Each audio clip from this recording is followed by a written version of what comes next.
So graphical processing units have become into vogue since the 1990s, and today they're a standard part of most smartphones.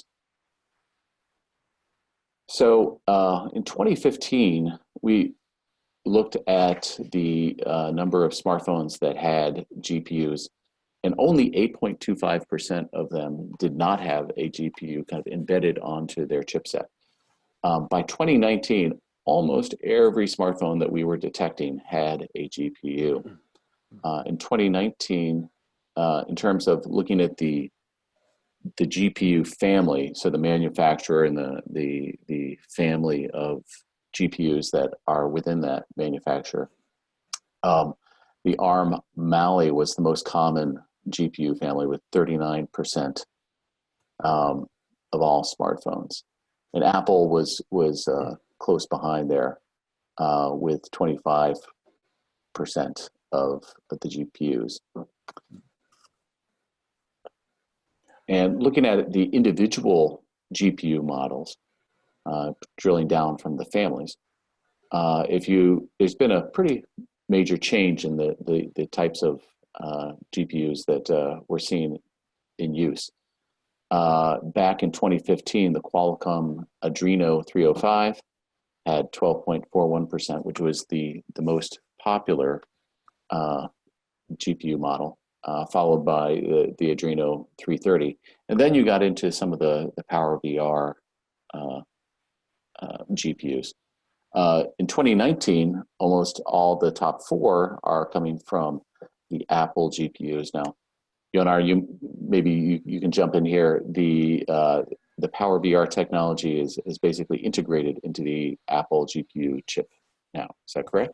Yeah, so it can be. I'm a little bit confused myself, to be honest, but it can be kind of confusing because there's we often talk about chipsets on mobile devices. What kind of chipset there is? So, for example, on the Apple A10 chipset, there's some sort of Power VR GPU chip.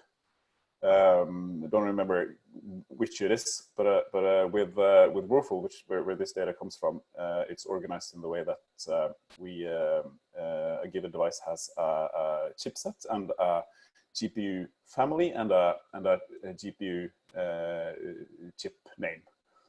So you get all the information that you need. So there's the confusing part here is, of course, that there's especially from Apple, there's some branding and marketing involved here.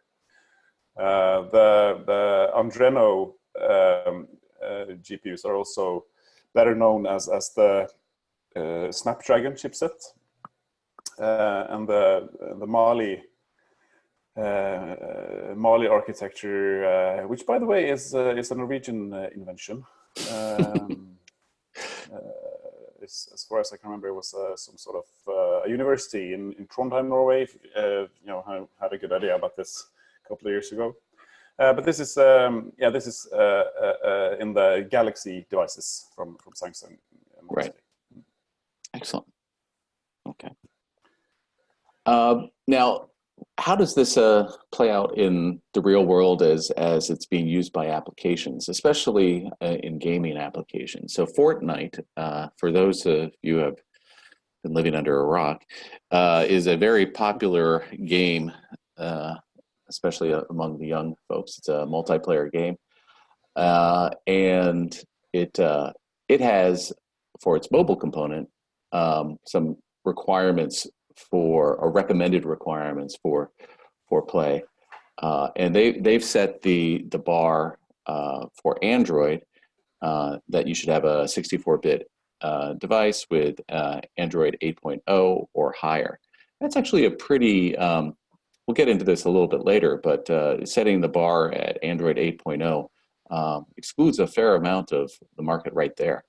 It says 3 gigabit of RAM, and then some recommendations for the GPU at Adreno 530 or higher, and then some other ones.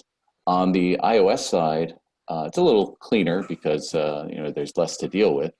but they recommend the iOS 12.0 or above in terms of the operating system. And the models, when they list them out here, it's assumed that the chipset, is known there, especially the GPU chipset. Um, so drilling into when you look at the stats, only 19% of Android devices today actually meet this level uh, of standard that Fortnite has set out there. And most of those phones, or at least the most popular phones on the Android side that meet that, are the flagship Galaxy from Samsung.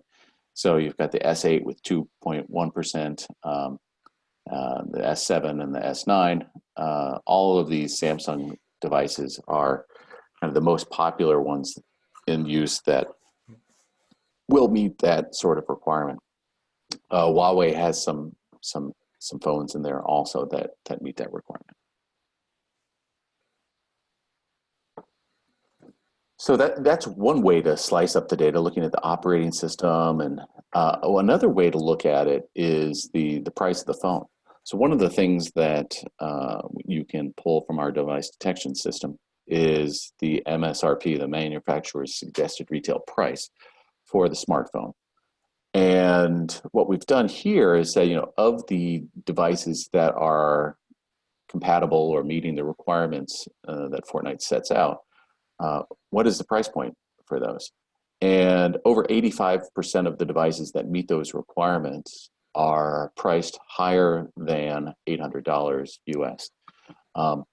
That gives you an idea that this is a pretty premium standard that has been set out there by Fortnite. So it's excluding most of the market that has phones that are priced under that $800 mark. I suspect that as time goes on, GPUs will become more powerful and be included in lower price phones. But of course, there's always this moving escalation of GPU power and pricing that will probably continue to keep the highest end GPUs in the most expensive phones.